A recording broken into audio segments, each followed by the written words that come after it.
AI is leading to economists having to have a conversation about the concept of a basic universal income. And if I'm honest, I think it's complete fantasy. For example, we would have to treat everything made by AI in Britain as some kind of UK sovereign wealth fund or equivalent. But we can't, because it's owned by private companies. Secondly, we don't know how to tax AI production. For example, we currently tax employees' wages at source. So the employee is then generating income for the company, and then the government is then taxing the employee, and the company turnover, and the profits, and then charging dividends tax on payments to shareholders, roughly speaking. But if we remove the tax from the people the company are employing and, let's say, replace them with robots, there goes a huge amount of payroll taxes, plus employers' national insurance. Because robots don't pay tax, as of yet. Maybe if the AI becomes sentient?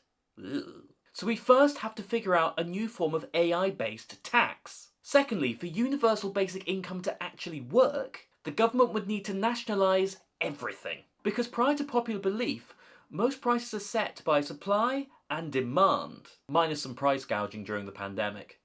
God, that was a weird time. But if you didn't control rental prices, for example, they would just increase to whatever the average salary was, including the universal basic income. Because if everybody has more money, the money's buying power just decreases. This would also end up applying to food, council tax, because we know the government couldn't resist, energy bills, because Ofwat is basically government-backed racketeering at this point. The state would have to control pretty much everything.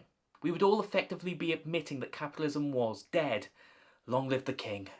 I'd like to point out that I think we are decades off this actually being a problem. Simply because AI may be improving very fast, but cost-effective robotics still needs to catch up. Now I know Amazon is using a lot of robots in its factories, along with Tesla and other manufacturing companies, but manufacturing is one thing, but actually using it to sell and manage other human beings is quite another.